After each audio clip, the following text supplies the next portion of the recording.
Seguimos en Cosa Pública 2.0, nos enlazamos nuevamente vía telefónica en esta ocasión con Alan Carmona de Un Salto de Vida y le agradecemos enormemente que nos tome esta llamada. Esto es porque esta organización y muchos más pobladores y colectivos del Salto y de Juanacatlán salieron a manifestarse. Esta mañana llegaron a Casa Jalisco para reclamar que sigue sin atenderse las causas de la contaminación del río Santiago, una situación que provoca enfermedades. Y por si más datos faltaran, presentaron datos de un estudio de la Universidad de San Luis Potosí al respecto. Alan, muy buenas tardes. Muy buenas tardes, Rubén. Muchas gracias por el espacio, por la cobertura. No, al contrario. Alan, pues compártenos la información primero de la manifestación que llevaron a cabo, si hubo respuesta de parte de las autoridades y también de los detalles de este estudio que presentaron también a la autoridad.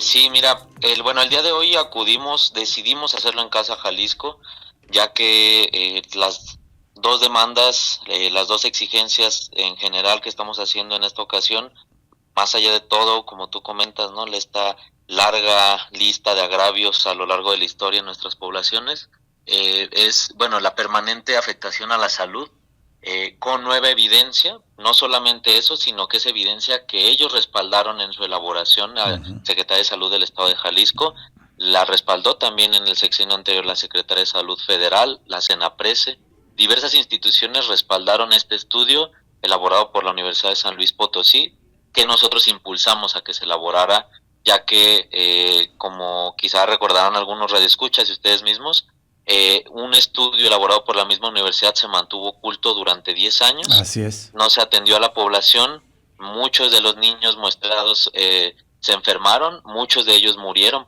por enfermedades crónicas y no queríamos que esta historia se repitiera porque la respuesta cuando dimos a conocer este estudio en 2020 fue ya perdió vigencia. Esos niños ya no sabemos dónde están, no podemos darles atención.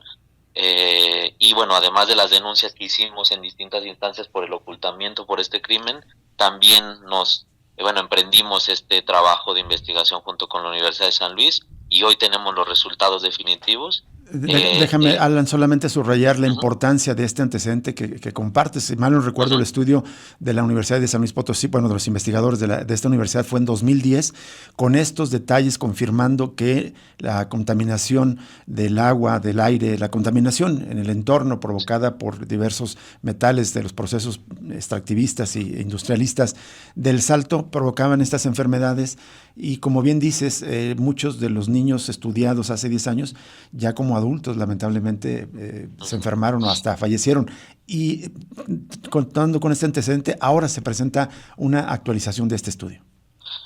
Se presenta una actualización y una ampliación del estudio. Es un estudio más completo, más complejo, en donde analizamos, tanto toda la matriz ambiental, agua, suelo, aire, sedimentos, y todo esto en bases de datos oficiales de las instancias gubernamentales y también nuestros propios levantamientos en campo. De parte del... ¿Cuáles son los datos más importantes que encuentran en el estudio? ¿Cuál le resaltarías, Alan? Justo lo que ahorita queremos comunicar es que esto sigue en esta parte ambiental, está todavía terminándose el informe. En próximas semanas estaremos dando a conocer la información. Y lo que ya estaba terminado, que son estos datos que presentamos el día de hoy, nos parecía que no podíamos esperar más a tener el informe completo porque es una situación de gravedad. Entonces lo que ya tenemos nosotros en nuestras manos son los resultados clínicos y toxicológicos de la matriz de salud, que primero, la ambiental está por evaluarse, y la matriz de salud, que tiene que ver también con análisis de bases de datos de morbilidad y mortalidad de Secretaría de Salud, y análisis clínicos y toxicológicos directamente analizando sangre y orina de 180 personas en El Salto y Juanacatlán. Esos son los resultados que ya tenemos el día de hoy. ¿Qué tiene la sangre y la orina de estos 180 habitantes? ¿Qué demuestra?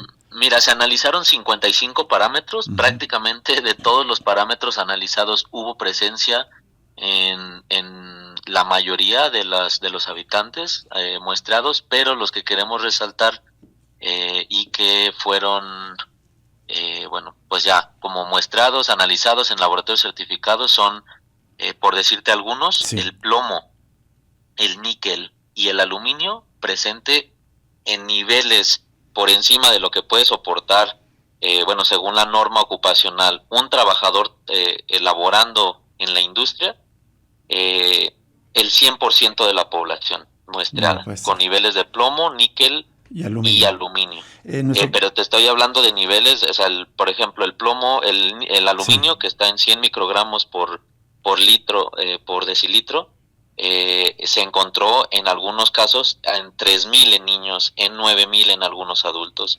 O En sea, el caso del... Uh-huh. el nivel, digamos, ya que de por sí puede ser cuestionado, decretado por la autoridad sanitaria, es de 100 micras o 100 unidades, digamos, de Ajá. aluminio, y hasta 3.400, hasta reportaba nuestro compañero, pero tú dices que incluso hasta 9.000 Hasta unidades, 9.000 en un caso no puede ser. específico, 9.000. Es Eh, terrible. Pero además el otro dato, estos tres metales presentes en el 100% de la población en el muestrada. 100% de la población. 180 personas muestreadas de distintas edades, con distintas ocupaciones, distintos lugares donde se habitan en las cabeceras municipales.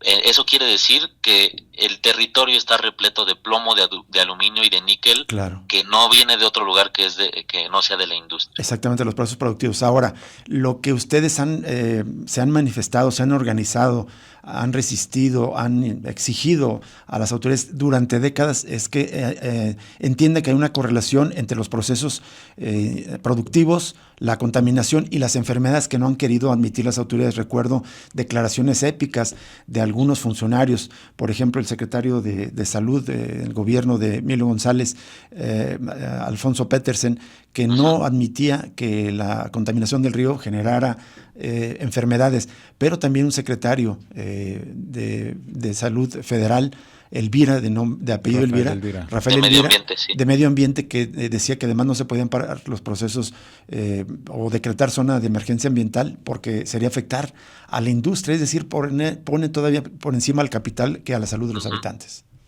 Sí, y esto, o sea, el mismo Alfonso Petersen esas declaraciones las hizo ya con el estudio, De 2010. o sea, ya con conocimiento del estudio de la Universidad de San Luis Potosí. Y bueno, ahora, dentro de otros resultados que también me gustaría compartirles, Sí. que la Secretaría de Salud ya tiene en sus manos desde el 4 de junio de este año, dijeron que iban a tardar un mes en dar las citas médicas especializadas en toxicología crónica, o sea, con especialistas ya capacitados, eso es parte de la exigencia que tuvimos.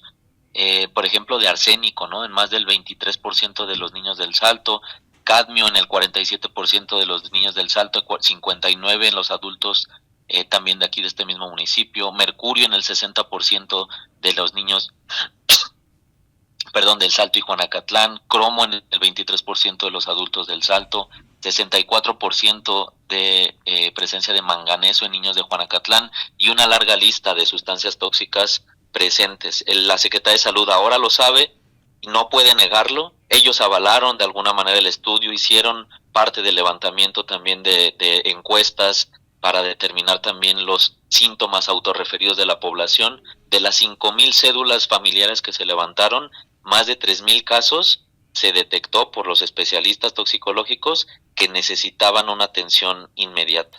Atención inmediata. O sea, no hay duda, la menor duda, es extremadamente contundente toda la evidencia, todos los estudios. ¿Y cuál es la reacción hasta este momento de la autoridad, Alan Carmona? Pues sabemos en Casa Jalisco, como siempre, son sordos pues ante las exigencias de la población.